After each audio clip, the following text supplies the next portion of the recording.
lingkod sa bawat Pilipino at magbibigay ng tamang impormasyon para sa tahimik at maayos na Pilipinas. Police News Network, alagad ng batas, tagapagtaguyod ng balitang pulis, sandigan ng mamamayan, patnubay ng katotohanan. Kampo Krame, maghahatid ng pinakahuling kaganapan at nagbabagang balita. Ito ang PNN Police News Network.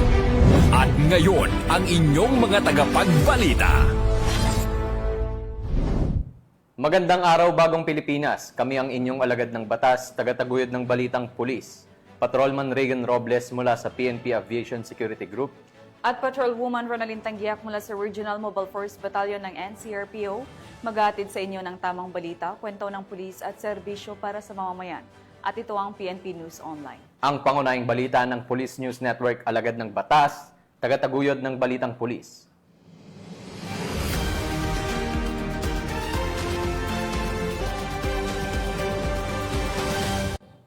Narito ang mga balitang dapat niyong abangan. Mahigit 3 milyong pisong halaga ng shabu, nasabat sa high-value individual sa South Cotabato.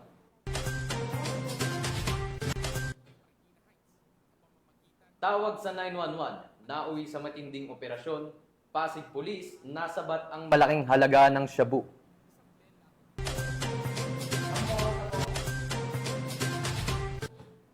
At top 2 regional most wanted person sa kasong murder arestado sa Antique.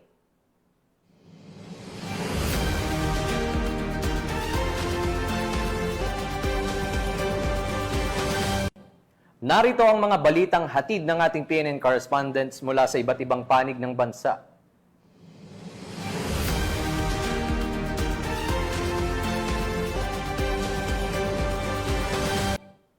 Simulan natin ang balita mula sa bahagi ng Luzon.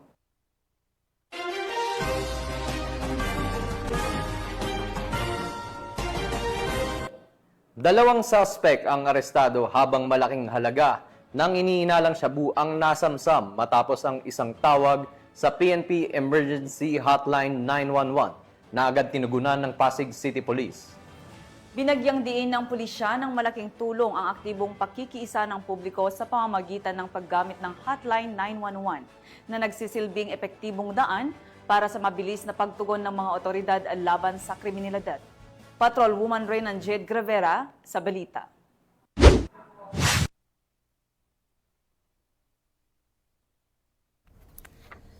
Nito lamang August 25, 2025, bandang 4:20 ng hapon, naaresto ang isang lalaki na sangkot sa kaso ng pagnanakaw sa Marikina City. Ayon sa inisyal na investigasyon, August 24, 2025, bandang 8:45 ng gabi, pinasok ng sospek ang isang establishmento sa Barangay Marikina Heights sa pamamagitan ng pagbutas sa bubong at kisame ng naturang gusali.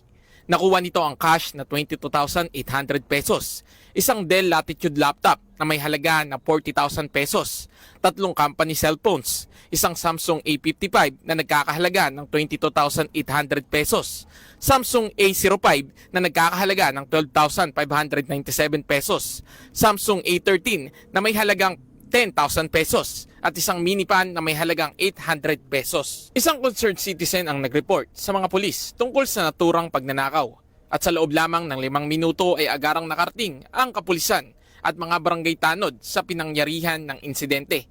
Sa tulong ng backtracking ng CCTV footage ay nalaman ang pagkakakilanlan ng suspect na si alias Junel at natunton ang tirahan nito na nagbunga ng kanyang pagkakaaresto. Ang Samsung A13 na nagkakahalaga ng 10,000 pesos ay ang tanging na-recover mula sa suspect habang hindi pa nahahanap ang ibang mga ninakaw na gamit. Si alias Junel ay naharap ngayon sa kasong robbery with force upon things at kasalukuyang nasa custodial facility ng Marikina City Police Station.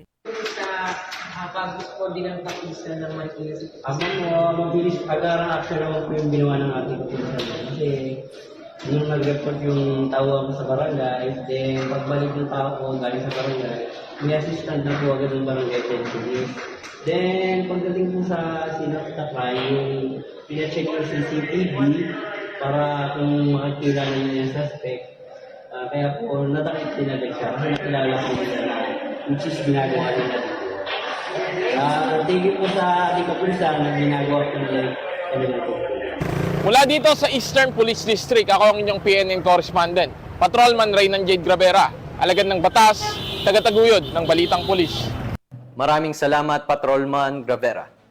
Isang 42 anyos na lalaki na kabilang sa listahan ng mga street-level individual ang arestado sa bypass operation ng Dagupan City PNP sa lalawigan ng Pangasinan. Yan ang tinutukan ni Corporal J.R. Del Mendo.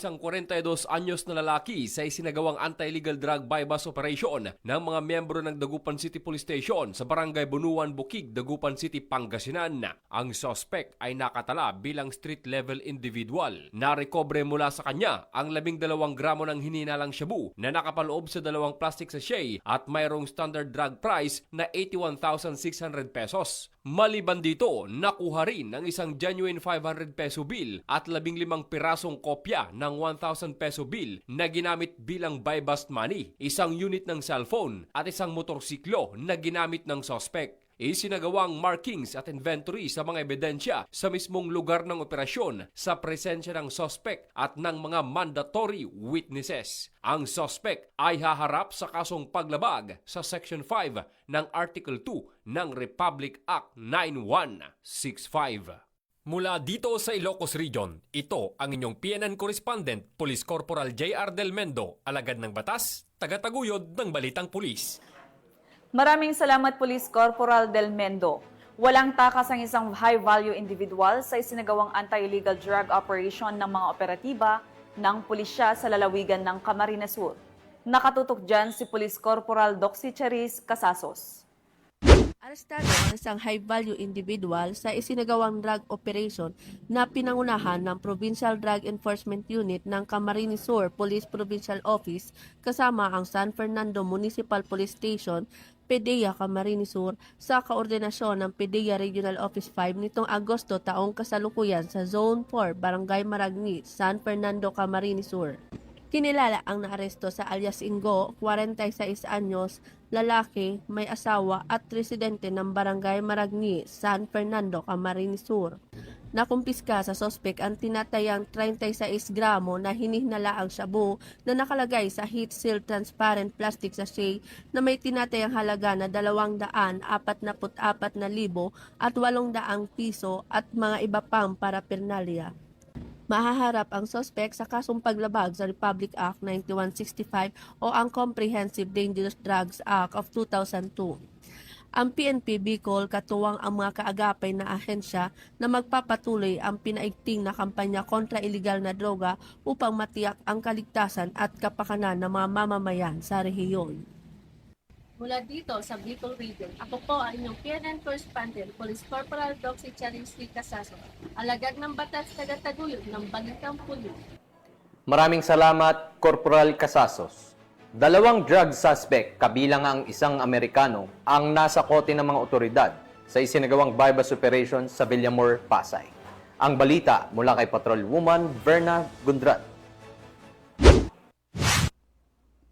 Arestado ang 2 drug suspect sa ikinasang bypass operation ng Station Drug Enforcement Unit ng Pasay City Police Station at Philippine Drug Enforcement Agency bandang 11:45 ng gabi noong August 26, 2025 sa Villamor Airbase, Pasay City.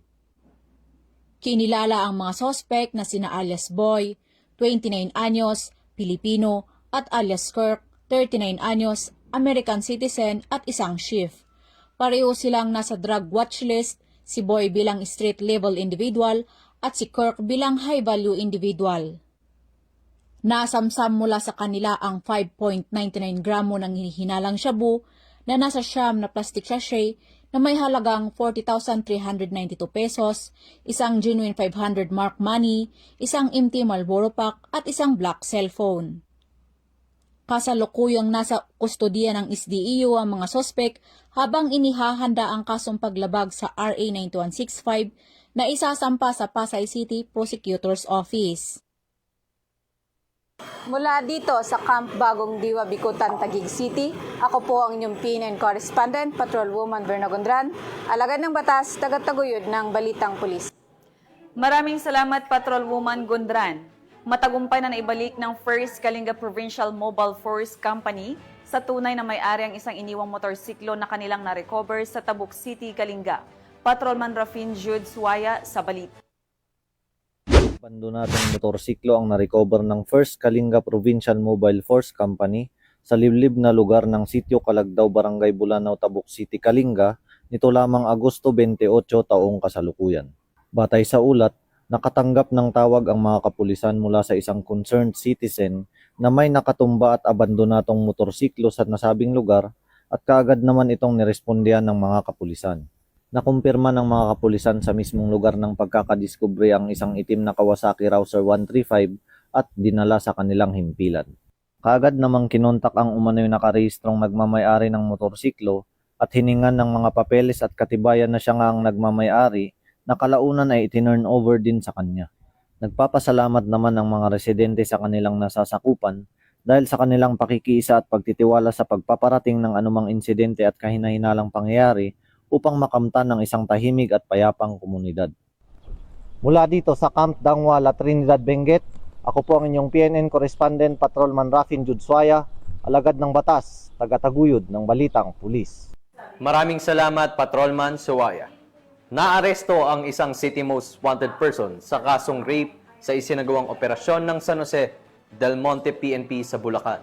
Ang buong detalye ng balita mula kay Patrolwoman Pearl Cristalina Javier. Ng mga tauhan ng San Jose del Monte City Police Station ang tinaguriang City Most Wanted Person para sa kasong rape sa Barangay Graceville, City of San Jose del Monte, Bulacan. Kinilala ni Police Lieutenant Colonel Rayson M. Bagain, Acting Chief of Police ng naturang istasyon, ang suspect na si alias Jan, 22 anyos, delivery rider at residente ng San Jose del Monte, Bulacan. Dakong alas 12 ng hapon ng ikasang operasyon sa pinagsanib na puwersa ng San Jose del Monte City Police Station, 301st Maneuver Company, RMFB-3 at PNP Maritime Group. Isinilbi ang warrant of arrest para sa kasong rape na inisyu ni Honorable Maria Cristina Jeronimo Wanson, presiding judge ng Regional Trial Court Branch 5 San Jose del Monte, Bulacan, na walang inirekomendang piyansa. Kasalukuyang nasa kustodiya ng otoridad ang suspect para sa dokumentasyon at wastong disposisyon. Patuloy na isinasagawa ng Bulacan PNP sa pangunguna ni Police Colonel Angel L. Garciliano, Provincial Director ng Bulacan Police Provincial Office, ang serye ng mga operasyon bilang bahagi ng pinaigting na kampanya laban sa lahat ng anyo ng kriminalidad upang mapanatili ang kaayusan at masiguro ang kaligtasan ng bawat mamamayan sa kanilang nasasakupan. Mula dito sa Bulacan Police Provincial Office, ako ang inyong PNN correspondent, Patrolwoman Pearl Cristalina Javier, alagad ng batas, tagataguyod ng Balitang Pulis. Maraming salamat, Patrolwoman Javier. Inaresto ng mga operatiba na Nagcarlan Municipal Police Station ang rank 2 most wanted person sa lalawigan ng Laguna na naharap sa kasong homicide. Nakibalita dyan si Patrolwoman Priscel May Urbano. Rank 2 most wanted person sa lalawigan ng Laguna, arestado ng mga operatiba ng Nagcarlan Municipal Police Station sa Barangay Bangka-Bangka, Nagcarlan, Laguna. Kinilala ang suspect na si alias Ed, residente ng Liliw, Laguna. Nahuli ang suspect sa bisa ng warrant of arrest para sa kasong homicide na may inirerekomendang piyansang nagkakahalaga ng 120,000 pesos. Samantala, kasalukuyang nasa kustodiya ng Nagcarlan Municipal Police Station ang nahuling suspect habang inihahanda ang kaukulang proseso para sa kanyang kaso. Mula dito sa PRO Calabarzon, ako ang inyong Police News Network correspondent, Patrolwoman Priscel May Urbano, alagad ng batas, tagataguyod ng Balitang Pulis. Maraming salamat, Patrolwoman Urbano. Sa patuloy na pagbibigay ng kaalaman sa tamang paggamit ng ating mga kakalsadahan at mga batas na pinapatupad dito, isang Road Safety Education Seminar ang isinagawa ng PNP Highway Patrol Group sa Barangay Tinigibian, Puerto Princesa, Palawan. Magbabalita dyan si Patrolman Mark Roland Feliciano. 250 partisipante ang dumalo sa isinagawang seminar ng HPG Mimaropa patungkol sa Defensive Driving at Road Safety Education Seminar sa mga freshman students ng Palawan State University sa PSU Campus sa Barangay Tinigiban, Puerto Princesa City, Palawan nitong nakarang araw. Pinangunahan nga ito ng mga tauhan ng HPG Palawan sa pangunguna ng kanilang provincial officer na si Police Major Randy S. Sibal sa ilalim ng pamumuno ng kanilang regional chief na si Police Colonel Christian B. De La Cruz. Lubos naman ang pasasalamat ng mga estudyante at guro sa ibinahaging kaalaman ng HPG na magagamit nila sa pang-araw-araw na pagpasok sa eskwelahan at pag-uwi sa kanilang mga tahanan. On behalf of Palawan State University, maraming salamat po sa HPG for the advocacy that you have. Thank you because our students learned a lot and this would really help also the traffic here inside the school campus. Thank you very much, HPG. Ang mga ganitong aktibidad ay daan upang makaiwas ang ating mga kababayan sa mga aksidente na nagaganap sa ating mga lansangan at madagdagan ang kanilang kaalaman sa mga batas na ipinatutupad sa ating mga kalsada at maituro ang disiplina sa tamang paggamit nito. Paraan din ito upang mas maimulat ang bawat isa sa kahalagahan ng mga ganitong usapin, mapa-estudyante, guro o simpleng mamamayan. Ang kaayusan at kaligtasan ng bawat kalsada ay nagmumula sa kaalaman at disiplina sa tamang paggamit nito. Bilang Guardian of the Highways, magpapatuloy ang HPG sa pagpapalaganap ng importansya ng road safety at pagsunod sa mga batas trapiko sa ating mga kakalsadahan. Kami ang Highway Patrol Group, ang kakampi nyo sa kalsada na patuloy na magbibigay ng serbisyong HPG dahil dito sa ating bagong Pilipinas. Ang gusto ng pulis, ligtas ka. At sa iba pang balitang serbisyong HPG, tumutok lamang sa aming YouTube channel at Facebook page na Police News Network. Mula sa tanggapan ng kakampi nyo sa kalsada, ako po si Patrolman Mark Roland Feliciano para sa Police News Network, alagad ng batas, tagataguyod ng balitang pulis. Maraming salamat, Patrolman Feliciano. Matagumpay na naisagawa ang Southern Isabela Barangay Peacekeeping Action Team Summit 2025 kung saan mahigit 1,200 na miyembro mula sa iba't ibang bayan sa Southern Isabela ang lumahok. Yan ang balitang hatid ni Patrolwoman Leni Lorenzo. Matagumpay na naisagawa ang Southern Isabela Barangay Peacekeeping Action Teams Summit 2025 na may temang Bayanihan for Protection, Action and Transformation in Security sa Etxague Evacuation Center, Barangay San Fabian, Etxague, Isabela, nito lamang ika-27 ng Agosto taong kasalukuyan. Dinaluhan ang pagtitipon ng kabuuang 1,224 BIPATS members mula sa bayan ng Alicia, Angadanan, Cordon, Etxague, Jones, San Agustin, San Guillermo, San Isidro at Ramon, Isabela.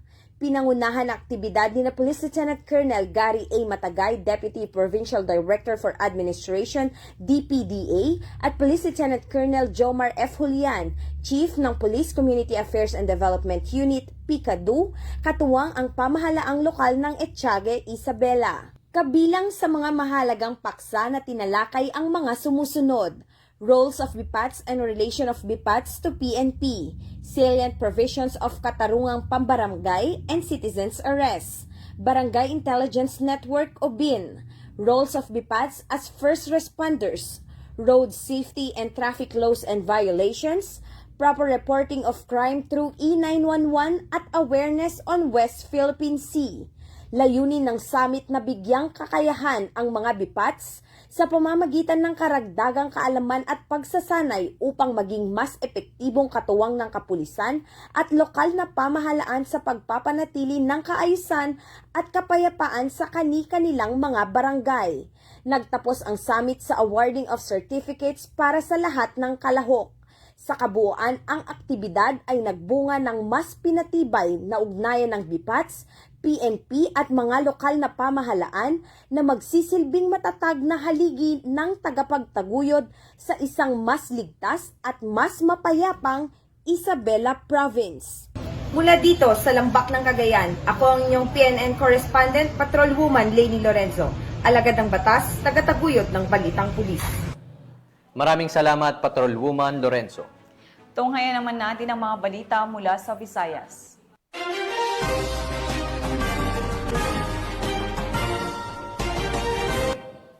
Tinatayang mahigit kalahating milyong pisong halaga ng hinihinalang shabu ang nasamsam ng kapulisan sa ikinasang operasyon sa Barangay La Paz, Iloilo City. Patuloy naman ang kampanya ng PNP laban sa iligal na droga at nananawagan sa publiko na makipagtulungan upang mapanatili ang kapayapaan at kaayusan sa lungsod. Nakatutok dyan si Patrolwoman Lynette Sablon.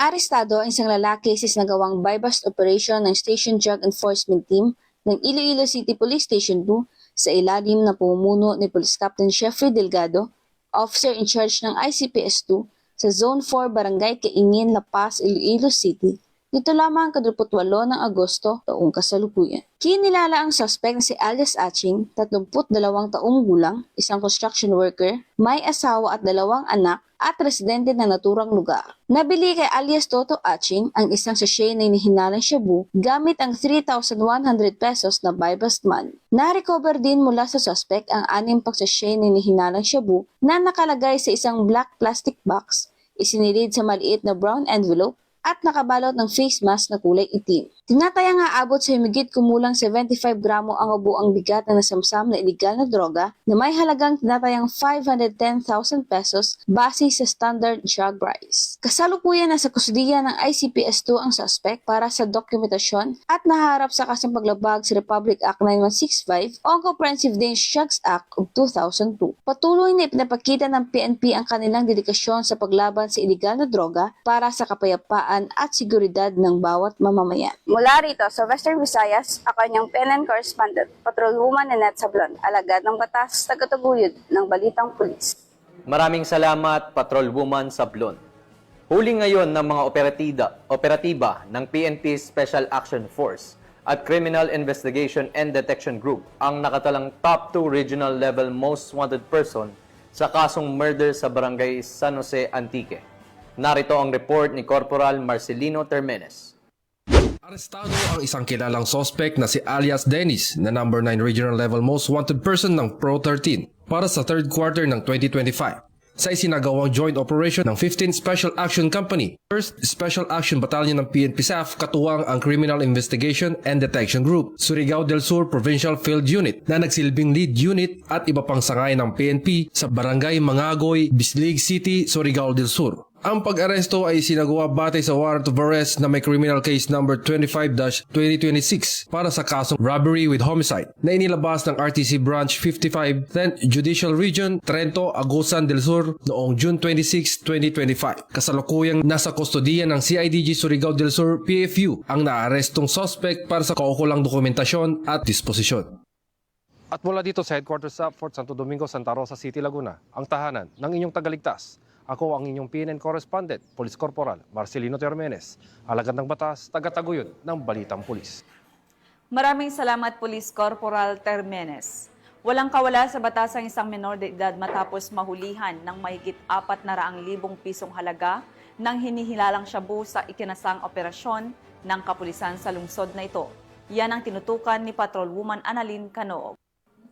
Higit 400K na halaga na ininalang shabu mula sa isang minor de edad sa nilunsad na buy-bust operation sa Lodo Cemetery, Barangay Careta, Cebu City nito lamang Miyerkules, ika-27 ng Agosto sa taong kasalukuyan. Kinilala ni Police Colonel Enrico Figueroa, Acting City Director ng Cebu City Police Office ang suspect na si alias Aking, 15 taong gulang, residente ng Sitio Kalapukan, Barangay Careta, Cebu City. Dakong alas 3:20 ng hapon na magsagawa ng buy-bust operation ng mga partiba na kung saan naaresto ang nasabing suspect. Nakuha mula sa suspect ang 11 pakete na hinalang shabu na aabot sa 65 na gramo at may standard drug price sa 442,000 pesos. Itim na bag na ginamit bilang lagay ng mga illegal na droga at buy-bust money. Agad nilala ang suspect sa Cebu City Police Office Custodial Facility para sa dokumentasyon at tamang disposisyon. Patuloy ang maigting na kampanya ng kapulisan laban sa illegal na droga bilang bahagi ng advokasya para sa saligtas at maayos na pamayanan sa ilalim ng bagong Pilipinas. Mula dito sa Cebu City, ako yung PNN correspondent, Patrolwoman Annalyn N. Canoog, alagad ng batas, tagataguyod ng Balitang Pulis. Maraming salamat, Patrolwoman Canoog. Arestado ng mga otoridad ang top 5 city most wanted person na sangkot umano sa illegal na droga sa isinagawang operasyon sa Barangay 25 Paterno Extension, Tacloban City. Patrolwoman Camberley Flores, ibalita mo.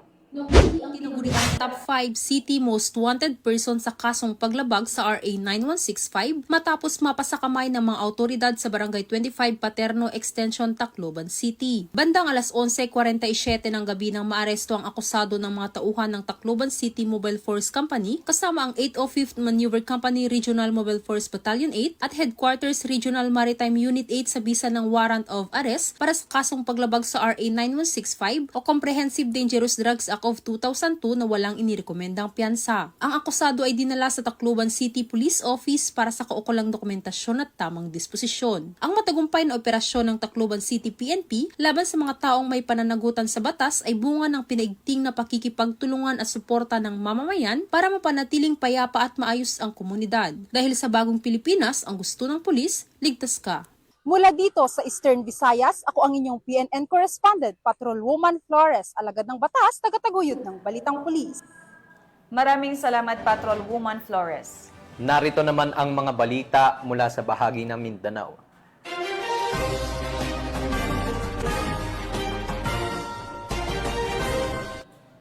Nasukol ng mga otoridad ang isang high-value individual na umano'y sangkot sa malakihang kalakalan ng illegal na droga sa isang ikinasang bypass operation sa Polomolok, South Cotabato.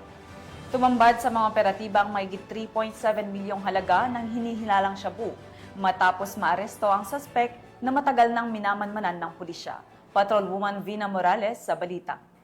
Nasabat ng mga operatiba ang mahigit 3.7 milyong halaga ng shabu sa isang high-value individual sa isinagawang drug buy-bust operation sa tapat ng Silway 8 Elementary School, National Highway, Purok Maligaya, Barangay Silway, Pulumulok, South Cotabato. Nito lamang Agosto taong kasalukuyan. Kinilala ng Pulumulok Municipal Police Station ang suspect na si alias Alvin, 48 na taong gulang, isang businessman at residente ng Barangay Isidro, General Santos City, at tinaguriang high-value individual. Sa pangunguna ng Regional Police Drug Enforcement Unit 12, kasama ang Pulumulok MPS at iba pang mga operatiba, ay isinagawa ang naturang operasyon na nagresulta ng pagkakumpiska ng kabuuang 11 na plastic transparent sachet ng pinaghihinalaang shabu mula sa suspect na may bigat na 550 na gramo at may standard drug price na 3,740,000 pesos. Kompiskado din ang iba pang non-drug item. Kasalukuyang nasa Pulumulok MPS ang suspect at mahaharap sa kasong paglabag sa RA 9165 o Comprehensive Dangerous Drugs Act of 2002. Ang matagumpay na operasyong ito ay bunga ng pagsisikap ng buong kapulisan ng Rehiyon 12 sa kampanya kontra iligal na droga. Tinitiyak naman ng Pro 12 na mas paigtingin pa ang mga operasyon para sa mas maayos, ligtas at drug-free na rehiyon. Mula dito sa Rehiyon 12, ako ang inyong PNN correspondent, Patrolwoman Vina Morales, alagad ng batas, tagataguyod ng Balitang Pulis. Maraming salamat, Patrolwoman Morales. Hindi na nakalampas sa mata ng batas ang isang bagong tukoy na drug suspect sa Lanao del Norte matapos na mauwi sa pagkakaaresto ang kanyang pagbebenta umano ng shabu sa ikinasang bypass operation ng pulisya. Patrolwoman Sara Vem Batomalaki sa report. Arestado ang isang newly identified drug suspect sa isinagawang joint buy-bust operation ng Provincial Drug Enforcement Unit Lanao del Norte PPO, Provincial Intelligence Unit, katuwang mga kapulisan ng Kapatagan Municipal Police Station sa poblasyon Kapatagan, Lanao del Norte. Kinilala ni Police Colonel Leo Swa, Acting Provincial Director ng Lanao del Norte PPO, ang drug suspect na si alias Saddam, 35 taong gulang, lalaki, may asawa, residente ng nasabing lugar. Sa ikinasang joint buy-bust operation ng mga operatiba ay nagresulta sa pagkakakumpiska ng mga pakete ng hinihinalang shabu na may bigat na 7.4 grams at may standard drug price na 50,320 pesos, isang 500 peso bill na ginamit bilang buy-bust money at iba pang mga drug paraphernalia. Ang suspect ay naharap sa kaso paglabag sa RA 9165 o Comprehensive Dangerous Drugs Act of 2002. Mula dito sa Camp Capistrano, Busa, Cagayan de Oro City, ako ang inyong PNN correspondent, Patrolwoman Sara Vem Batomalaki, alagad ng batas, tagataguyod ng Balitang Pulis. Maraming salamat, Patrolwoman Bato Malaki. Sa isang operasyon sa Barangay Maa, Davao City, bumagsak sa kamay ng mga alagad ng batas ang isang personalidad na kabilang sa listahan ng top 7 city high-value individual. Tinutukan niya ni Patrolwoman Mariel May Don. Arestado ang isang high-value individual na kabilang sa top 5 city-level drug personality matapos ang isinagawang buy-bust operation ng Maa Police Station nitong ika-28 ng Agosto taong kasalukuyan sa Purok 31-B, New Washington Village, Barangay Maa, Davao City. Kinilala ang suspect na si alias Bunoy, 35 anyos, isang construction worker at residente ng Barangay 76-A, Davao City. Nasamsa mula sa suspect ang siyam na maliliit na pakete ng hinihinalang shabu na may kabuuang bigat na 8 grams at tinatay ang standard drug price na 54,400 pesos. Bukod dito, nakumpiska rin ang isang unit ng kalibre 38 na baril at iba pang ebidensya. Naharap ngayon ang suspect sa kasong paglabag sa Republic Act 9165 o ang Comprehensive Dangerous Drugs Act of 2002 at Republic Act 10591 o ang Comprehensive Firearms and Ammunition Regulation Act. Ayon sa Maa Police Station, ang pagkakaaresto sa isa sa mga pangunahing high-value targets ng lungsod ay patunay na walang humpay na kampanya ng kapulisan laban sa iligal na droga at krimen. Dagdag pa nila, ang matagumpay na operasyon ay nagpapakita na patuloy na dedikasyon ng mga otoridad sa pagpapanatili ng kaayusan at kapayapaan para sa ikauunlad ng komunidad. Mula dito sa Rayon 11, ako ang inyong PN correspondent, Patrolwoman Mariel May Don. Alagad ng batas, taga-taguyod ng Balitang Pulis. Maraming salamat, Patrolwoman Don Kilab. At yan ang mga balitang nakalap ng ating PNN correspondents mula Luzon, Visayas at Mindanao. Sa ngalan ng pamunuan ng Philippine National Police, sa pangunguna ni Acting Chief PNP Police Lieutenant General Jose Melencio Nartates Jr. at sa pamumuno ni President Ferdinand Bongbong Marcos Jr., kami ay maglilingkod sa bawat Pilipino at magbibigay ng tama at balansing balita.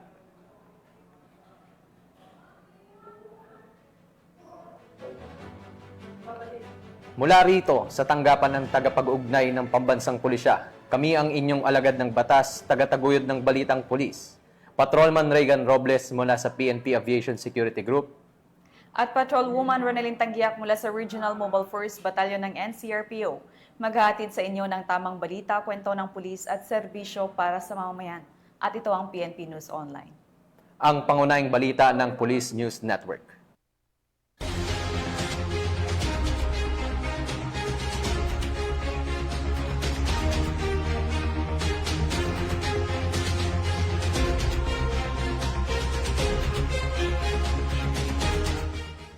Police News Network, alagad ng batas, tagapagtaguyod ng balitang pulis.